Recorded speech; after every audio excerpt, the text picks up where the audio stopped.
అభిమానులకు good news. Bharat Pakistan దేశాల మధ్య తలెత్తిన ఉద్రిక్తతల మధ్య సందిగ్ధంలో మారిన ఆసియా కప్ 2025 పై కీలక అప్డేట్ వచ్చింది. ఈ టోర్నీలో త్వరలోనే ప్రారంభం కానుంది. ఈ మేరకు ఈ ఏడాది సెప్టెంబర్ 4 లేదా 5న ఈ టోర్నీకి తెరలేవనున్నట్లు తెలుస్తోంది. ఇక ఫైనల్ మ్యాచ్ సెప్టెంబర్ 21న జరగనున్నట్లు సమాచారం. ఆసియా కప్ 2025లో Bharat versus Pakistan match September 7న దుబాయ్లో జరగనున్నట్లు తెలుస్తోంది. నిజానికి ఆసియా కప్ 2025కు భారత్ ఆతిథ్యం ఇవ్వాల్సి ఉంది. కానీ భారత్ పాకిస్తాన్ల మధ్య నెలకొన్న ప్రస్తుత ఉద్రిక్త పరిస్థితుల నేపథ్యంలో ఈ టోర్నమెంట్ ను తటస్థ వేదికైన యుఏఈలో నిర్వహించాలని ఆసియా క్రికెట్ కౌన్సిల్ నిర్ణయించినట్లు తెలుస్తోంది.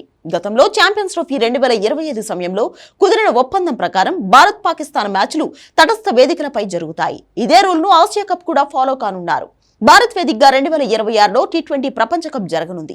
ఈ నేపథ్యంలో దానికి సన్నాహకంగా ఆసియా కప్ 2025ను టీ20 ఫార్మాట్ లో నిర్వహించనున్నారు. భారత్ పాకిస్తాన్ ఒకే గ్రూప్ లో ఉంటాయని, దీంతో అభిమానులు కనీసం 2 సార్లు ఈ దాయదుల పోరును చూసే అవకాశం ఉందని తెలుస్తోంది.